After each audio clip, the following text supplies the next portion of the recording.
News 7 Tamil express நியூஸ்க்கு உங்களை வரவேற்பது நான் மகேஷ் மற்றும் ராஜலட்சுமி கார்த்திக். தொடர்ந்து செய்திகளை பார்க்கலாம்.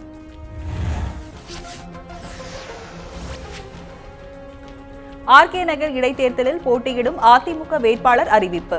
அதிமுக வேட்பாளராக கட்சியின் துணை பொதுச் செயலாளர் டிடிவி தினகரன் போட்டி. ராயப்பேட்டையில் உள்ள அதிமுக தலைமை அலுவலகத்தில் நடைபெற்ற ஆட்சி மன்ற குழு கூட்டத்தில் முடிவு. ஆர்கே நகரில் வெற்றி பெற்றாலும் முதல்வராகும் எண்ணம் இல்லை. அதிமுக துணை பொதுச் செயலாளர் டிடிவி தினகரன் திட்டவட்டம். முதலமைச்சராக எடப்பாடி பழனிசாமியே நீடிப்பார் எனவும் பேச்சு. ஆர்கே நகர் இடைத்தேர்தலில் அதிமுகவிற்கு ஆதரவளிக்குமாறு திமுக நீங்களாக கட்சிகளுக்கு தினகரன் அழைப்பு. ஆர்கே நகர் தொகுதியில் 50,000 வாக்குகள் வித்தியாசத்தில் தான் வெற்றி பெறுவேன் என்றும் நம்பிக்கை. ஆர்கே நகர் இடைத்தேர்தலில் போட்டியிடும் வேட்பாளரை அறிவித்தது திமுக. திமுகவின் பகுதி செயலாளர் மருது கணேஷ் போட்டியிடுவார் என அறிவிப்பு. பொதுச் செயலாளர் க அன்பழகன் செயல் தலைவர் மு க ஸ்டாலினை சந்தித்து வாழ்த்து பெற்றார் மருது கணேஷ். ஆர்கே நகர் இடைத்தேர்தலுக்கான அதிமுக வேட்பாளர் தேர்வில் எந்த அதிருப்தியும் இல்லை. கோவை விமான நிலையத்தில் முதலமைச்சர் எடப்பாடி பழனிசாமி கருத்து. ஆர்கே நகர் இடைத்தேர்தலில் போட்டியிடும் தினகரனுக்கு வெற்றி வாய்ப்பு பிரகாசமாக உள்ளதாகவும் கருத்து. ஆர்கே நகர் தொகுதி இடைத்தேர்தலில் அதிமுகவுக்கு பாஜக ஆதரவு அளிக்காது. கட்சியின் மாநில தலைவர் தமிழிசை சவுந்தரராஜன் அறிவிப்பு. ஊழலற்ற கட்சியினருக்கே ஆதரவு அளிக்க உள்ளதாகவும் தமிழிசை பேச்சு. வளர்ச்சியை பிரதானமாக கொண்டு செயல்பட போவதாகவும் தமிழிசை தகவல். ஜெயலலிதாவால் நியமிக்கப்பட்ட நிர்வாகிகளை நீக்க வி.கே. சசிகலாவுக்கு அதிகாரம் இல்லை. முன்னாள் முதல்வர் ஓ பன்னீர்செல்வம் கருத்து. தலைமை தேர்தல் ஆணையர் நசீம் ஜெய்தியை சந்தித்த பிறகு டெல்லியில் செய்தியாளர்களிடம் பேச்சு. ஓ பன்னீர்செல்வம் இரட்டை இலை சின்னம் தொடர்பாக தேர்தல் ஆணையம் நல்ல முடிவை எடுக்கும் என்றும் நம்பிக்கை. தேர்தல் ஆணையத்தின் மேற்பார்வையில் அதிமுக பொதுச் செயலாளர் பதவிக்கான தேர்தலை நடத்த வேண்டும். முன்னாள் முதல்வர் ஓ பன்னீர்செல்வம் தரப்பினர் கோரிக்கை. சட்டவிரோதமாக அதிமுகவை கைப்பற்ற சசிகலா குடும்பத்தினர் முயற்சி செய்வதாகவும் புகார். இரட்டை இலை சின்னத்தை மதுசூதனன் தலைமையிலான அதிமுகவுக்கே வழங்க வேண்டும் என்றும் கோரிக்கை. ஆர்கே நகர் இடைத்தேர்தலில் போட்டியிடுவது குறித்து ஓரிரு நாளில் அறிவிக்கப்படும். தமிழ் மாநில காங்கிரஸ் தலைவர் ஜே.கே. வாசன் தகவல். டெல்லி ஜவஹர்லால் நேரு பல்கலைக்கழக மாணவர் முத்துகிருஷ்ணனின் மரணம் சந்தேகத்திற்குரியது என்றும் பேச்சு. மாணவர் மரணம் தொடர்பாக சிபிஐ விசாரணை தேவை எனவும் வாசன் வலியுறுத்தல். டெல்லியில் மர்மமான முறையில் மரணமடைந்த ஜேஎன்யூ மாணவர் முத்துகிருஷ்ணனின் பிரேத பரிசோதனை. டெல்லி போலீசார் முதல் தகவல் அறிக்கையை அளித்ததை அடுத்து உடற்கூறு ஆய்விற்கு முத்துகிருஷ்ணனின் தந்தை ஒப்புதல். டெல்லி எய்ம்ஸ் தடயவியல் துறை தலைவர் சுதீர்குமார் குப்தா தலைமையில் 5 பேர் கொண்ட மருத்துவ குழுவினர் உடற்கூறு பரிசோதனை. முத்துகிருஷ்ணனின் உடல் இன்று இரவு சென்னைக்கு கொண்டு வரப்பட உள்ளதாக தகவல். தமிழக மாணவர் முத்துகிருஷ்ணன் தற்கொலைதான் செய்து கொண்டுள்ளார். உடலில் எந்தவித காயமும் இல்லை என டெல்லி போலீசார் தகவல். பிரேத பரிசோதனை அறிக்கை வெளியானதும் முழு விவரம் வெளிவரும் என நம்பிக்கை.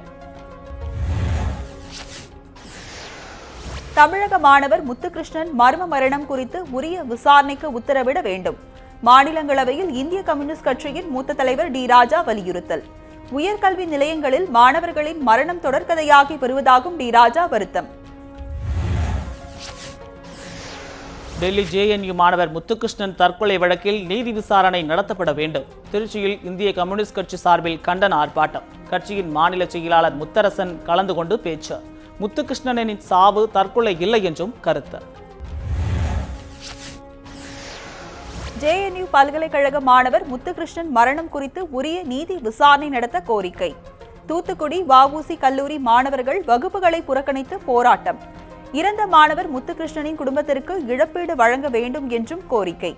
மாணவர்களிடம் பல்கலைக்கழகங்கள் பாகுபாடு காட்டக்கூடாது என்றும் வலியுறுத்தல்.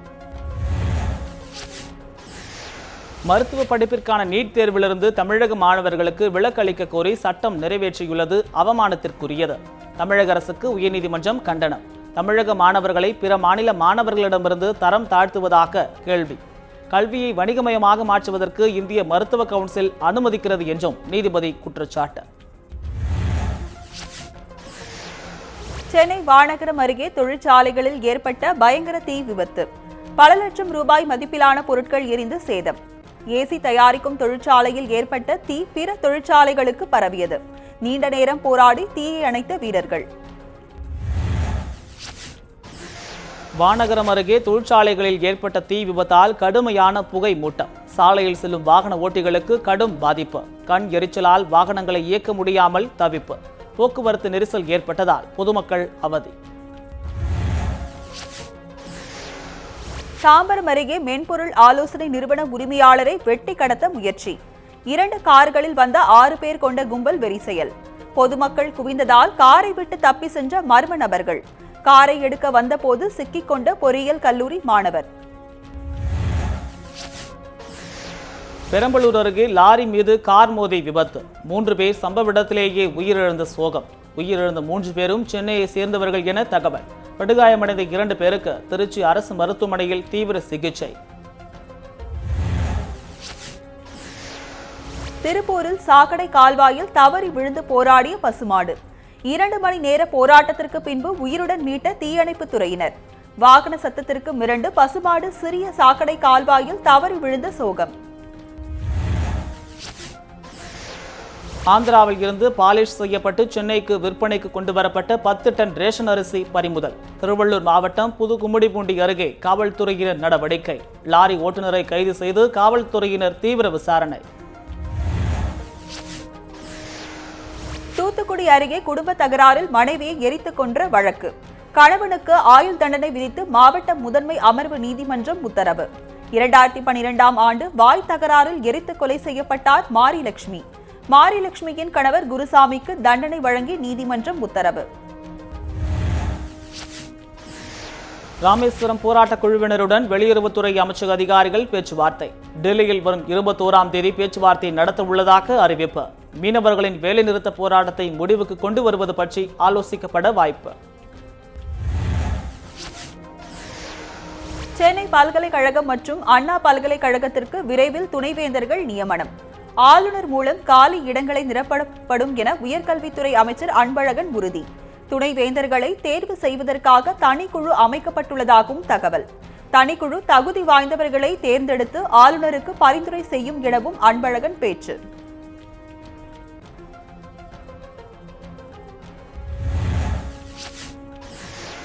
உதயநாளில் டெங்கு காய்ச்சல் அறிகுறியுடன் 40 குழந்தைகள் அனுமதி. தூத்துக்குடி அரசு மருத்துவக் கல்லூரி மருத்துவமனையில் பரபரப்பு. குழந்தைகள் சிகிச்சை பிரிவில் 100க்கும் மேற்பட்ட குழந்தைகள் சிகிச்சை பெற்று வருவதால் தீவிர கண்காணிப்பு. டெங்கு சிகிச்சைக்கு தனியாக மருத்துவக் குழு அனுமதிக்கப்பட்டு சிகிச்சை நடைபெற்று வருவதாக மருத்துவமனை நிர்வாகம் தகவல். தமிழக சட்டப்பேரவை நிகழ்வுகளை நேரடி ஒளிபரப்பு செய்வது குறித்து முடிவெடுக்கும் அதிகாரம் சபாநாயகருக்கே உள்ளது. உயர்நீதிமன்றத்தில் மாநில சட்டப்பேரவை செயலாளர் தரப்பில் விளக்கம். தேமுதிக தலைவர் விஜயகாந்த் தொடர்ந்த வழக்கில் அறிக்கை. அவை குறிப்புகள் இணையத்தில் பதிவேற்றம் செய்யப்படும் என்ற உத்தரவாதத்தின் மீது எடுக்கப்பட்ட நடவடிக்கை குறித்து நீதிபதிகள் கேள்வி.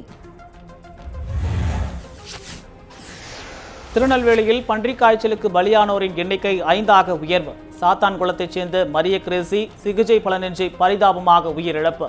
நெல்லை அரசு மருத்துவமனையில் 6 சிறுவர்கள் உட்பட 9 பேர் சிகிச்சை பெற்று வருவதாக தகவல்.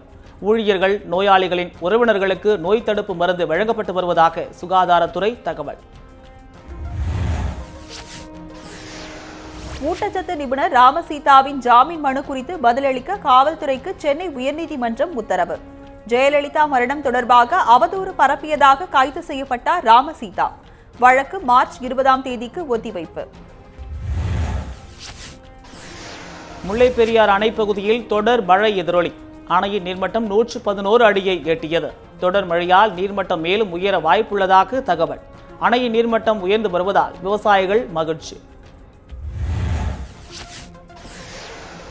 நடிகர் கமல்ஹாசன் மீது நடவடிக்கை எடுக்க வேண்டும் என இந்து மக்கள் கட்சி சார்பில் புகார் மனு. இந்து மதத்தை அவமதிக்கும் வகையில் பேசியதாக குற்றச்சாட்டு. மகாபாரதத்தை கிண்டல் செய்யும் விதமாக நடிகர் கமல்ஹாசன் பேட்டியளித்ததாக சென்னை காவல்துறை ஆணையர் அலுவலகத்தில் மனு. ராமநாதபுரம் அருகே இரட்டை மாட்டு வண்டி பந்தயம். அரியநாயகி அம்மன் கோவில் திருவிழாவை முன்னிட்டு சிறப்பு போட்டி. பல்வேறு மாவட்டங்களில் இருந்து கொண்டுவரப்பட்ட மாடுகள் பங்கேற்பு. பெரிய மாடு பிரிவில் 11 ஜோடிகளும் சின்ன மாடு பிரிவில் 18 ஜோடி மாடுகளும் பங்கேற்றன. மேற்கு தொடர்ச்சி மலைப்பகுதிகளில் பெய்த கனமழை எதிரொலி. மேட்டுப்பாளையம் பவானி ஆற்றில் நீர்வரத்து அதிகரிப்பு. கடும் வறட்சி நிலவி வரும் நிலையில் பெய்த மழையால் மக்கள் மகிழ்ச்சி. மழை நீடிக்க வேண்டும் எனவும் மக்கள் விருப்பம். ஈஷா யோகா மையம் மற்றும் காருண்யா நிறுவனங்கள் காட்டை அழித்து கட்டிடங்கள் கட்டி வருவதாக குற்றச்சாட்டு. தமிழ்நாடு மலைவாழ் மக்கள் சங்கம் சார்பில் போராட்டம். சென்னை மாவட்ட ஆட்சியர் அலுவலகம் அருகே நடைபெற்ற ஆர்ப்பாட்டத்தில் மலைவாழ் மக்கள் பங்கேற்பு. மதத்தின் பெயரில் காட்டை அழித்து வருபவர்களுக்கு தமிழக அரசு துணை போகக்கூடாது என எச்சரிக்கை. சிவகங்கை மாவட்டம் கோட்டூர் கிராமத்தில் மாட்டு வண்டி பந்தயம். காங்கிரஸ் கட்சி சட்டமன்ற கட்சித் தலைவர் KR ராமசாமி பந்தயத்தை தொடங்கி வைத்தார். திருப்பத்தூர் சட்டமன்ற உறுப்பினர் KR பெரிய கருப்பன் பங்கேற்று பரிசுகளை வழங்கினார். தமிழக மீனவர்கள் மீதான துப்பாக்கிச் சூட்டை கண்டித்து தொடரும் போராட்டம். நாகப்பட்டினத்தில் 3வது நாளாக தொடரும் உண்ணாவிரதம். தமிழக அமைச்சர்களின் பேச்சுவார்த்தை தோல்வியடைந்ததை அடுத்து 9வது நாளாக தொடரும் போராட்டம். மத்திய மாநில அரசுகள் நடவடிக்கை எடுக்க கோரிக்கை. புதிய வாகனங்களை பதிவு செய்ய ஏப்ரல் 1ஆம் தேதி முதல் ஆதார் எண் கட்டாயம் என அறிவிப்பு. வாகன பதிவுகளை முறைப்படுத்தவும் மாநிலங்களுக்கிடையே தகவல்களை பகிர்ந்து கொள்ளும் வகையிலும் வாகன மென்பொருள் உருவாக்கம். ஆதார் எண்ணை சமர்ப்பிக்க தவறினால் வாகனம் பதிவு செய்யப்படாது என்றும் எச்சரிக்கை. ரூபெல்லா தடுப்பூசி போடாத குழந்தைகள் அடுத்த 5 நாட்களுக்குள் தடுப்பூசி போட்டுக் கொள்ளலாம். சுகாதாரத்துறை அமைச்சர் விஜயபாஸ்கர் அறிவிப்பு. ரூபெல்லா தடுப்பூசியை அரசு மருத்துவமனைகள், ஆரம்ப சுகாதார நிலையங்களில் போட்டுக் கொள்ளலாம் என்றும் தகவல். தமிழகத்தில் 1,40,00,000 பேருக்கு ரூபெல்லா தடுப்பூசி போடப்பட்டுள்ளதாகவும் அமைச்சர் பேச்சு. கூட்டு குடிநீர் திட்டத்திற்கு ஆழ்குழாய் கிணறு அமைக்க எதிர்ப்பு. தஞ்சை அருகே கொள்ளிடம் ஆற்றில் இறங்கி பொதுமக்கள் போராட்டம். கடும் வறட்சி நிலவி வருவதால் ஆழ்குழாய் கிணறு அமைக்க கூடாது என மக்கள் கோரிக்கை. காலி குடங்களுடன் போராட்டத்தில் ஈடுபட்ட மக்களுடன் அதிகாரிகள் பேச்சுவார்த்தை. வீட்டில் தனியாக இருந்த பெண் கத்தியால் குத்தி கொலை. கன்னியாகுமரி மாவட்டம் ஆரல்வாய்மொழி அருகே அரங்கேறிய கொடூர சம்பவம். நிர்வாண நிலையில் கழுத்தில் கத்திக்குத்து காயங்களுடன் பெண் மீட்கப்பட்டது குறித்து காவல்துறை விசாரணை. அடிப்படை வசதிகள் கேட்டு பழனியில் ஆதி திராவிடர் நலத்துறை விடுதி மாணவர்கள் போராட்டம். விடுதி வாயிலில் அமர்ந்து தர்ணா போராட்டத்தில் ஈடுபட்டதால் பரபரப்பு. விடுதியில் குடிநீர், கழிப்பறை வசதிகள் சரியாக இல்லை என மாணவர் புகார். தரமான உணவு வழங்கப்படுவதில்லை எனவும் மாணவர்கள் குற்றச்சாட்டு. செங்கம் அருகே தம்பியை வெட்டி கொலை செய்த அண்ணன். நிலத்தகராறில் கொலை நிகழ்ந்துள்ளதாக காவல்துறையினர் தகவல். கொலை செய்த முருகன் என்பவரை கைது செய்து காவல்துறையினர் தீவிர விசாரணை. சங்கரன் கோவில் அருகே சாலையோர பள்ளத்தில் இருசக்கர வாகனம் கவிழ்ந்து விபத்து. சம்பவ இடத்திலேயே துணை வேளாண்மை அலுவலர் பலியான சோகம். 45 நாட்களில் பணி ஓய்வு பெற இருந்த நிலையில் விபத்தில் உயிரிழந்த பரிதாபம். விபத்து குறித்து காவல்துறையினர் வழக்கு பதிவு செய்து விசாரணை. கும்பக்கரை அருவியில் மீண்டும் வெள்ளப்பெருக்கு. குளிப்பதற்கு தடை விதிக்கப்பட்டுள்ளதால் சுற்றுலா பயணிகள் ஏமாற்றம். மேற்கு தொடர்ச்சி மலைப்பகுதிகளில் பெய்து வரும் மழையால் வெள்ளப்பெருக்கு. சென்னை புரசைவாக்கத்தில் தொழிலதிபர் வீட்டில் திருடிய எதிர்வீட்டு பெண் கைது. கைது செய்யப்பட்ட பெண்ணிடமிருந்து 53 சவரம் தங்க நகைகள் பறிமுதல். 2வது முறையாக திருட முயன்ற போது கையும் களவுமாக பிடிபட்டதாக தகவல். திருட்டு சம்பவம் குறித்து காவல்துறையினர் வழக்கு பதிவு செய்து கைதான ரேகாவிடம் தொடர்ந்து விசாரணை.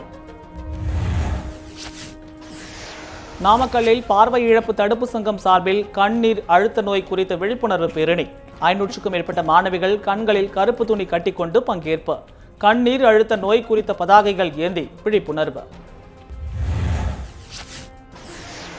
புதுச்சேரி காந்தி வீதி சந்திப்பில் பகுதியில் ஆக்கிரமித்து கட்டப்பட்ட சிறு கடைகளை அகற்ற எதிர்ப்பு. நகராட்சி நடவடிக்கையை கண்டித்து சிறு வியாபாரிகள் சாலை மறியல் போராட்டம். காவல்துறையினரின் பேச்சுவார்த்தையை அடுத்து போராட்டத்தை கைவிட்ட வியாபாரிகள். துணைநிலை ஆளுநர் கிரண்பேடி உத்தரவின்படி ஆக்கிரமிப்புகள் அகற்றப்படுவதாக தகவல். பாம்பாற்றின் குறுக்கே அணை கட்ட முயற்சிக்கும் கேரள அரசை கண்டித்து போராட்டம். தாராபுரத்தில் சாலை மறியல் போராட்டம் நடத்திய 500க்கும் மேற்பட்டோர் கைது. பொதுப்பணித்துறை அலுவலகத்தை முற்றுகையிட முயன்றவர்களை தடுத்து நிறுத்திய போலீசார். கேரள அரசு பணிகளை நிறுத்தாவிட்டால் போராட்டம் தொடரும் என எச்சரிக்கை. பெண்களை மிகவும் கீழ்த்தரமாக பேசி நுண்நிதி நிறுவனங்கள் பணம் வசூலிப்பதாக புகார். மாதர் சங்கத்தினர் திருநெல்வேலி மாவட்ட ஆட்சியர் அலுவலகத்தை முற்றுகையிட்டு ஆர்ப்பாட்டம். வறுமையால் பாதிக்கப்பட்ட பெண்களை துன்புறுத்துவதாக குற்றச்சாட்டு. மாவட்ட நிர்வாகம் நடவடிக்கை எடுக்காவிட்டால் போராட்டம் வெடிக்கும் என எச்சரிக்கை. நீலகிரி மாவட்டத்தில் உள்ளூர் வாகனத்திற்கு ஸ்டிக்கர் ஒட்டும் பணியில் காவல்துறை. சீசன் துவங்க உள்ள நிலையில் போக்குவரத்து நெரிசலை சமாளிக்க முயற்சி. சுற்றுலா வாகனங்கள் புறநகர் சாலையில் முக்கிய சுற்றுலா தலங்களுக்கு செல்ல ஏற்பாடு. கோடை சீசன் சமயத்தில் ஏற்படும் போக்குவரத்து நெரிசலுக்கு முற்றுப்புள்ளி வைக்க முயற்சி.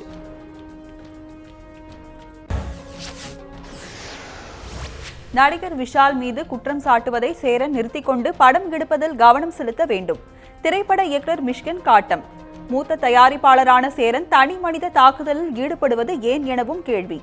சேரன் மீது குற்றச்சாட்டுகள் உள்ளதாகவும் அதனை தெரிவிக்க விரும்பவில்லை என்றும் மிஷ்கின் பேச்சு. ஜல்லிக்கட்டு போராட்டத்தில் இணைந்த இளைஞர்கள் ஆர்கே நகர் இடைத்தேர்தலில் போட்டியிட முடிவு.